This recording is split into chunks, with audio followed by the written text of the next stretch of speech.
नमस्कार, देख रहे हैं आप खास खबर। आपके साथ मैं हूं रेणु कैलाश। सियासत से अदब की दोस्ती बेमेल लगती है। कभी देखा है पत्थर पे भी कोई बेल लगती है। कोई भी अंदरूनी गंदगी बाहर नहीं होती। हमें तो इस हुकूमत की भी किडनी फेल लगती है। एक खबर आई, हाय तौबा मच गई। खबर थी भी कुछ ऐसी ही। खबर मिली कि सत्तासीन पार्टी की एक महिला विधायक पर हमला हुआ और ये खबर दी खुद महिला विधायक ने। लेकिन इस खबर में असली खबर कुछ और ही थी। शायद सियासत की चाशनी में लपेट कर परोसा गया था। पुलिसिया तफ्तीश तो कम से कम यही कहती है।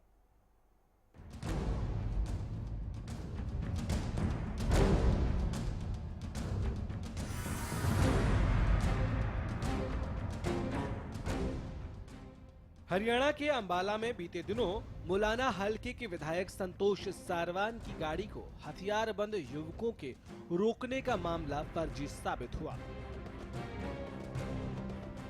अंबाला पुलिस की तफ्तीश में जो सच निकलकर सामने आया वो हैरान कर देने वाला है। विधायक की पुलिस को दी गई शिकायत का एक एक शब्द झूठा साबित हो रहा है। मैडम ने हमें सीरीज़ का नंबर दिया था, तो हमने वो सभी कारों की लिस्ट निकाली थी और उनमें से हमने जो उनके पीछे कार चल रही थी वो हमने आइडेंटिफाई कर ली है। उसमें जो रेंज फॉरेस्ट ऑफिसर हैं साहा के, वो क्योंकि मैडम को उनसे मिलना था तो वो उनके पीछे जा रहे थे और इसीलिए उन्होंने, क्योंकि मैडम की गाड़ी तेज़ थी तो उन्होंने बीच में तो रोक ही नहीं जा सकती थी, तो उन्होंने आगे जाके 1-1.5 किलोमीटर आगे जाके लेफ़्ट साइड में गाड़ी लगा ली थी, जिससे कि मैडम अगर उनसे बात करना चाहे तो वहाँ रुक के बात कर ले या फिर वो उनको देख लें, जिससे कि उनकी मैडम को नोटिस में आ जाए कि वो उनसे मिलना चाहते हैं। दरअसल मुलाना विधायक संतोष सारवान बराड़ा से कार्यक्रम में शामिल होकर जलूबी गांव की ओर से होते हुए शाहबाद की तरफ जा रही थी। इसी दौरान काफी देर से उनकी गाड़ी के पीछे एक सफेद रंग की स्विफ्ट कार लगी हुई थी। कार कभी संतोष सारवान की गाड़ी से आगे होती, कभी पीछे। उसी समय कार में बैठे एक सवार का उन्हें पिस्टल दिखाने का भी आरोप लगाया विधायक ने, जिसके बाद हड़कंप मच गया। संतोष सारवान ने पुलिस को दी शिकायत में अपनी ही पार्टी के लोगों और आला नेताओं पर इस कांड का चक्रव्यूह रचने का आरोप भी लगाया। मैं मेरे हल्के से वापस लौट रही थी अम्बाड़ा जाना। मेरा बेटा गाड़ी चला रहा था, मैं उसके साथ बैठा। अचानक गाड़ी ने हमारी गाड़ी को रोक लिया। हम बड़ी मुश्किल से अपनी जान बचा के वापस। विधायक पर हमले के मामले में पुलिस ने जिन 4 लोगों के खिलाफ मामला दर्ज किया, उनमें एक नाम बराड़ा के बीजेपी के मंडल प्रधान कृष्ण राणा का भी था। कृष्ण राणा के समर्थन में बीजेपी कार्यकर्ताओं की एक मीटिंग बराड़ा के निजी पैलेस में हुई, जहां बीजेपी कार्यकर्ताओं ने मुलाना विधायक पर गंभीर आरोप मढ़ दिए। हमने उस वक्त भी विरोध किया था। हमने अपने संगठन को उस टाइम भी बताया था कि हम जो बाहरी व्यक्ति होता है वो बाहरी ही होता है और अपने जो यहाँ के साथी होते हैं वो यहीं के होते हैं। उनको एक्चुअली दर्द का पता होता है कि यहाँ पर कौन लोग यहाँ पर काम करने वाले हैं और कौन लोग जो है यहाँ के लूट खसोट करके भागने वाले हैं। पुलिस की तफ्तीश में सच तो सामने आया है, साथ ही सामने आई बीजेपी के नेताओं के आपसी फूट की खबर भी। Bureau report, Haryana news.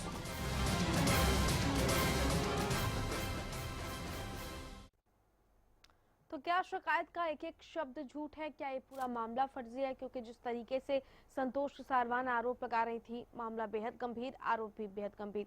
चलिए, चर्चा करने के लिए खास मेहमान राजनीतिक विश्लेषक सुरेंद्र स्वामी जी हमारे साथ स्टूडियो में मौजूद है। स्वामी जी, बहुत स्वागत है आपका। सबसे पहले इस पूरे मसले पर मैं आपकी प्रतिक्रिया लेना चाहती हूँ। जिस तरीके से ये मामला सामने आया और इस मामले ने इस कदर तूल पकड़ा, हालांकि पुलिस ये कह रही है ये सब कुछ झूठा है, फर्जी है। नहीं, इसमें देखिए 2 बातें हो सकती हैं। एक तो बीच में कुछ रिफ्ट चल रहा था एमएलए को लेकर के, आपस में सीएम के साथ कौन लोग हैं कौन लोग नहीं हैं, और काफ़ी थोड़े बगावत के इधर उधर सुर नज़र आ रहे थे। तो उसमें जो विधायक होते हैं, अगर कोई गाड़ी उनके पीछे जा रही है और उन्हें जानकारी नहीं है तो उनको लगता है कि भाई उनकी कोई या तो कोई पीछा कर रहा है या उन पे कोई हमले की आशंका है या कोई सीआईडी उनके पीछे लगी हुई है, उनकी गतिविधियों पर ध्यान हो देती है। तो अब हो सकता है ये उस ग्रुप का हिस्सा हो जो कि सीएम के साथ नहीं खड़ा हो, तो इनको और भी ज्यादा लग रहा होगा, तो इन्होंने फिर उस समय इस तरह की बात की पूरी जांच के बिना। और जब पुलिस ने जांच की है और उसमें वो बात सामने नहीं आई है, तो फिर इस तरह की सब बातें होनी ही है। दूसरा ये भी है कि वैसे ही महिलाओं को लेकर के काफी हरियाणा में असुरक्षा है, तो विधायक भी उससे बचे हुए नहीं है। ये भी एक इसमें लिया जा सकता है व्यू कि इस तरह की घटनाएं हो रही हैं। लेकिन ये है कि कुल मिलाकर के जो अभी स्थिति चल रही है, मतलब जिसको कहा जाए कि भाई सब चीज काबू में नहीं है। अगर राजनीति देखें तो पार्टी के हाथ में राजनीति काबू में नहीं है। हाँ। अगर हम प्रशासन देखें तो सरकार के हाथ में प्रशासन काबू में नहीं है। और कोई न कोई घटनाएं बड़ी बड़ी, हालांकि बाद में उसमें कुछ कार्रवाई भी हो रही है, लेकिन ऐसा कोई डिमोन्स्ट्रेटिव एडमिनिस्ट्रेशन, प्रशासन या डिमोन्स्ट्रेटिव सरकार नहीं चल रही है जिसको देख करके लोग ये तसल्ली करें कि भाई हाँ, हमारे यहाँ बहुत अच्छा हो रहा है, अच्छा काम हो रहा है, सरकार भी अच्छी चल रही है। तो वो जो एक इम्प्रेशन होता है एक सरकार का, क्योंकि सरकार तो देखिए एक परसेप्शन से ही चलती है। बिल्कुल। लोग सरकार के बारे में क्या सोचते हैं वो जरूरी है। सरकार क्या कर रही है और खुद अपने बारे में क्या सोचती है उसकी कोई महत्व नहीं है। हाँ, चलिए लौटेंगे आपके पास। हमारे साथ संवाददाता कमलप्रीत इस वक्त अम्बाला से जुड़ चुके हैं। कमलप्रीत, आवाज मिल रही है? जी कमलप्रीत, अब ये मामला क्या रुख लेता हुआ दिखाई दे रहा है? क्योंकि संतोष सारवान कल चीख कर ये कह रही थी कि उन पर हमला हुआ, उन्हें अपनी जान का खतरा है, और जिस तरीके से उन्होंने कहा कि कुछ ऐसे माफिया हैं जिनको संरक्षण मिला हुआ है, जो सरपरस्त हैं, लेकिन अब पुलिस इस तमाम मसले को ही झूठा और साक्ष्य विहीन बता रही है। क्या रुख और लेता हुआ दिखाई दे रहा है? क्या देख पा रहे हैं आप वहाँ पर? देखिए, बिल्कुल जिस तरीके से ये मामला शुरू हुआ था, पूरे तरीके से ये मामला यू टर्न लेता नजर आ रहा है, क्योंकि आरंभिक तौर पर संतोष सारवान ने जो पुलिस को अपनी शिकायत दी थी उसमें उन्होंने ये कहा था कि क्योंकि बराड़ा में जो है उन्होंने प्रशासन से कह करके शराब के अवैध ठेकों को बंद करवाया था, जिसको लेकर उन्होंने 4 लोगों के ऊपर अपना शक जाहिर किया था। हालांकि उस पूरे मसले में उन्होंने अपनी ही पार्टी के एक मंडल अध्यक्ष जो है उनका भी नाम जोड़ा था और बकायदा लिखित शिकायत में इन 4 का नाम दिया था कि मुझे शक है कि इन 4 लोगों ने ही ये साजिश रची है, यही लोग जो है वो मुझ पर हमला करवाना चाहते थे। लेकिन जब पुलिस ने अपनी तफ्तीश शुरू की, जिस गाड़ी का जिक्र संतोष सारवान ने किया था कि सफेद रंग की स्विफ्ट गाड़ी जो है वो लगातार उनका पीछा कर रही थी, जब पुलिस ने सफेद रंग की स्विफ्ट जितनी भी गाड़ियां थी HR01 AC नाम से सभी गाड़ियों को जो है वो बकायदा नोटिस दिया गया। उन्हीं में से एक आदमी जो कि अपने आप को फॉरेस्ट ऑफिसर बताता है, वो खुद जो है वो पुलिस के सामने आया और उन्होंने बताया कि वो संतोष सारवान से मिलना चाहते थे, जिसके कारण वो लगातार उनके हर कार्यक्रम में उनके साथ साथ उनके कार्रवाई के पीछे जा रहे थे। और ऐसा ही जब आखिरी कार्यक्रम से संतोष सारवान निकली तो उनका मकसद सिर्फ इतना था कि वो उनकी गाड़ी को ओवरटेक करके आगे सड़क पर उतर जाते, ताकि संतोष सारवान उनका चेहरा देख लेती और अगर वो उनसे बात करना चाहती तो रुक जाती। लेकिन उससे पहले ही संतोष सारवान जो है वो अपनी गाड़ी उन्होंने वापस घुमा ली और पुलिस को फोन कर दिया और इस तरीके की पूरी जो बात है वो उभर करके सामने आई। लेकिन जिस तरीके से अब ये फॉरेस्ट अधिकारी जो है वो खुद सामने आया है, उसने पुलिस को पूरा बयान दिया, उससे कहीं ना कहीं जो पहले वाला पूरा मामला है वो कहीं ना कहीं फर्जी दिखाई पड़ रहा है। जी चलिए, बहुत शुक्रिया कमलप्रीत आपका। हमारे साथ कृष्ण राणा इस वक्त फोन लाइन पर जुड़ चुके हैं। कृष्ण राणा जी, जिस तरीके से ये पूरा मामला सामने आप सुन पा रहे हैं? हाँ जी मैम। संतोष सारवान जी का ये पूरा मामला अब इसे फर्जी करार दिया जा रहा है। पुलिस ये कह रही है कि ये तथ्य विहीन है, ये तमाम जो आरोप है वो झूठे हैं, पूरे तरीके से आरोप को झुटला दिया गया है। आपकी क्या प्रतिक्रिया? हाँ मैम, ऐसा है, ये जो आप सबके ये जो जितना भी ये प्रकरण चला है, आप सबके साथ सबको मतलब अच्छे तरीके से पता है। तो मेरा संगठन और मेरी पार्टी सब लोग, मुझे विश्वास है उसके ऊपर और उसी को लेकर के मैं चल रहा था। लेकिन मैंने कल अपना पक्ष रखा था पब्लिक के बीच में भी, जो भी जिस तरीके का भी जो ड्रामा रचा गया था, ये एक सोची समझी साजिश के तहत मुझे फंसाने के लिए किया गया था। बाकी संगठन देख रहा है, सरकार देख रही है, जो भी निष्पक्ष जांच आप के माध्यम से आप सब कुछ मतलब पता है आप सबको भी। तो मेरा तो इतना ही कहना है भी जो भी निर्णय आया और मैं उसका मतलब सबका मतलब धन्यवाद करता हूँ। आपको लगता है कि ये साजिश के तहत हुआ? संतोष सारवान साजिश का आरोपी आरोप लगा रही थी, और कहीं ऐसा तो नहीं है कि ये साजिश खुद उन्हीं की तरफ से रची गई ताकि किसी तरह का कोई दबाव बनाया जा सके? हाँ देखिए मैडम, मैं इसके बारे में अब जब सारा का सारा मेरा संगठन और मेरी सरकार ये सारा का सारा सब कुछ देख रही है, अब मुझे इससे ज्यादा कुछ नहीं कहना, क्योंकि ये मेरे उच्च अधिकारी इसका सारा का सारा डिटेल में जवाब दे देंगे। लेकिन मेरे साथ जो भी हुआ वो मतलब एक दुखद घटना थी, उससे अलावा और कुछ नहीं मैं कह सकता हूँ ना। चलिए, बहुत शुक्रिया कृष्ण राणा जी आपका हमारे साथ जुड़ने के लिए। कृष्ण राणा हालांकि ज्यादा कुछ कहने की स्थिति में नहीं है। स्वामी जी क्या कहना चाहेंगे? जिस तरीके से संवाददाता ने भी कहा, कृष्ण राणा भी ये कह रहे हैं, कहीं ना कहीं साजिश की बू कल से ही आ रही थी, लेकिन कल साजिश की बू का रुख कुछ और था कि कहीं ऐसा तो नहीं है कि संतोष सारवान के खिलाफ ये साजिश की गई। आज मसला कुछ ऐसा है, ऐसा लग रहा है जैसे संतोष सारवान की तरफ से ये कुछ ऐसी साजिश की गई।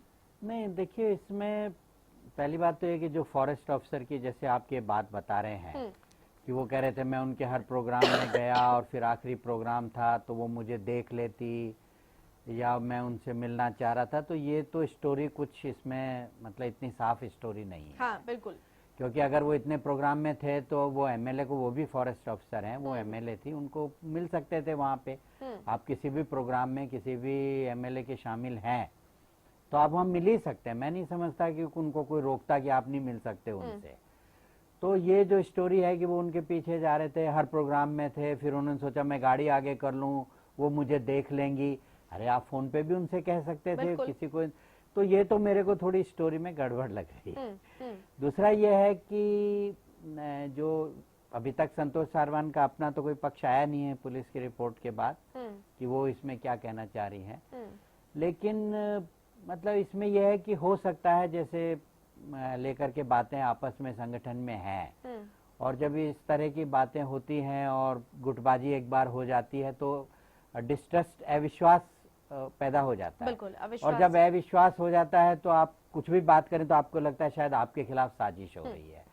तो या तो संतोष सारवान उस साजिश का मनी मन में शिकार हो गई कि भाई मैंने ये सब किया है तो इसलिए मेरे खिलाफ साजिश हो रही है, और उनके मन में कहीं ना कहीं ये बात तो होगी कि भाई वो सीएम के साथ नहीं खड़ी हुई है, तो इसलिए हो सकता है उनके मन में ये बात रही हो और उन्होंने इसको इस अंदाज से लिया हो। लेकिन जो पुलिस भी स्टोरी ला रही है मुझे तो उस स्टोरी में मतलब कोई बहुत क्लैरिटी नजर नहीं आ रही है, भी झोल नजर आती है। कोई ऑफिसर इस तरह कैसे बात करे। बिल्कुल लौटेंगे आपके पास। और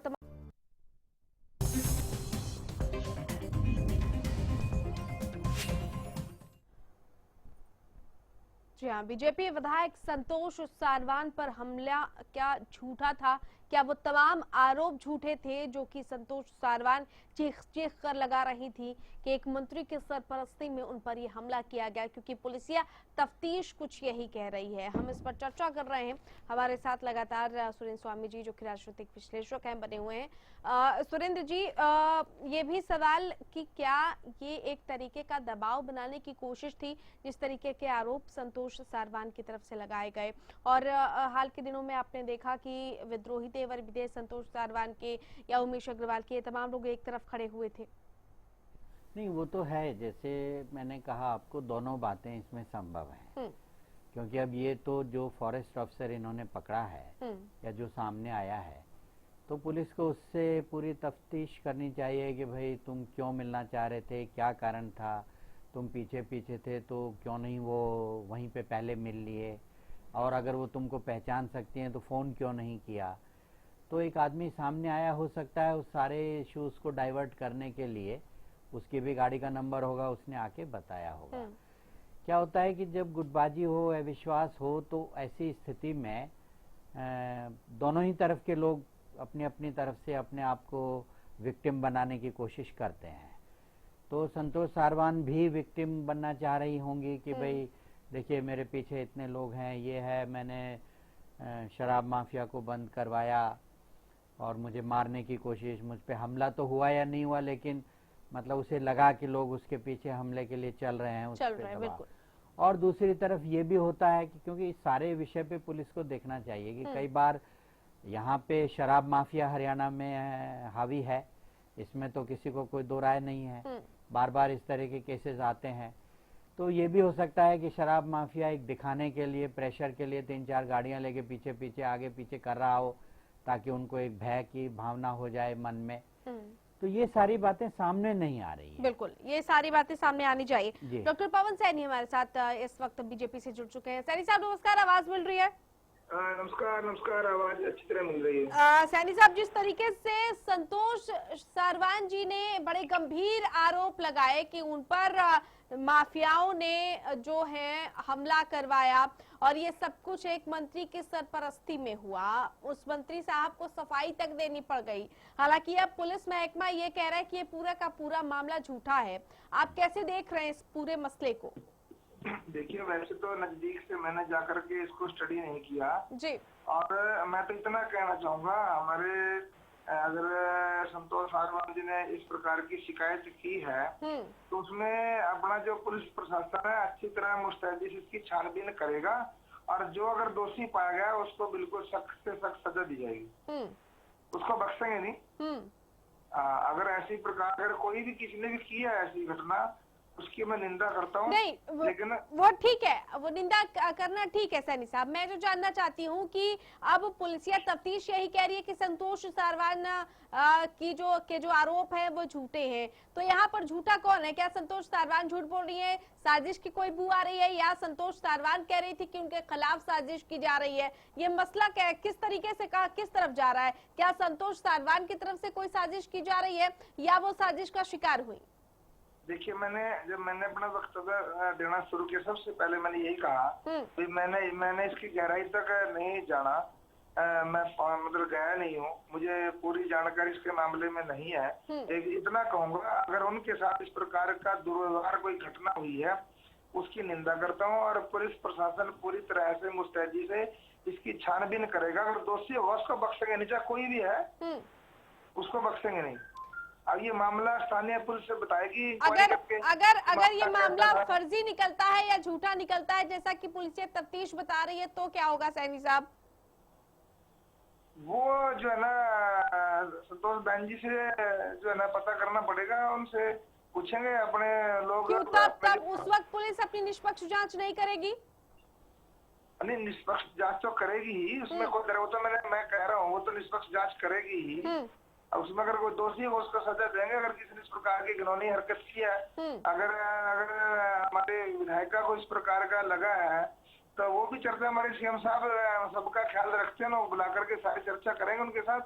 अगर कोई ऐसा दुर्व्यवहार, यानी आपको लगता है कि अभी इस मसले में और ज्यादा जांच की जरूरत है? हाँ बिल्कुल बिल्कुल, ये तो बिल्कुल करना चाहिए, गहराई तक जाना चाहिए क्या मसला क्या है। चलिए सैनी साहब, बहुत शुक्रिया आपका हमारे साथ जुड़ने के लिए। बहुत कुछ कहने की स्थिति में नहीं थे सैनी साहब, हालांकि कुछ सवालों के जवाब में वो गड़बड़ा गए। कैसे देख रहे हैं आप स्वामी जी, जिस तरीके से पवन सैनी जी ने जवाब दिया? नहीं, वो तो बचने की कोशिश कर रहे हैं जवाब देने से। और लेकिन ये बात जरूर है कि इसमें जो स्थिति है वो पूरी तरह से स्पष्ट नहीं है। हाँ। और इसलिए संतोष सारवान का भी अपना स्टेटमेंट आना जरूरी है कि वो इसकी पुलिस की जांच पे उनकी क्या प्रतिक्रिया हो रही है। और पुलिस जिस अधिकारी को लेकर के, फॉरेस्ट ऑफिसर को लेकर जिस तरह की स्टोरी वो आदमी ने बनाया है, पुलिस को बताया है, तो उससे भी थोड़ा जांच जरूरी है, क्रॉस एग्जामिनेशन जरूरी है कि वो इस तरह की क्यों कर रहा था, क्या कारण था। तो ये चूंकि इसमें मैंने कहा ना, दोनों ही पक्ष है। पहली बात तो ये है कि चूंकि जो अपोजिट ग्रुप में होते हैं तो वो जैसे आप विपक्ष में ही हो गए एक तरह से, तो आप आरोप प्रत्यारोप की राजनीति करते हैं, आप अपने आप को विक्टिम पेश करना चाहते हैं ताकि लोग ये समझें। ये भी हो सकता है कि वो मतलब थोड़ा ज्यादा नाराजगी उनसे अगर हो गई है पार्टी की, तो वो एकदम से ये कह के मैं तो महिला हूँ, देखिए मुझे पे हमला हो रहा है, ये हो रहा है, मुझे कोई प्रोटेक्शन नहीं है।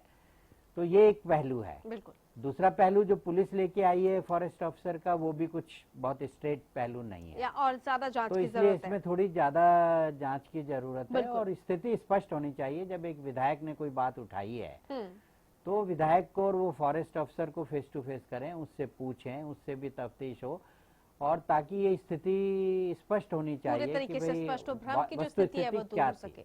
बिल्कुल। चलिए सर, बहुत शुक्रिया आपका इस खास चर्चा में शामिल होने के लिए। तो बीजेपी की फूट तो सामने आई है, लेकिन परिस्थितियां अभी भी पूरे तरीके से स्पष्ट नहीं है, लिहाजा अभी इस पूरे मसले पर नजर बनाए रखने की जरूरत है।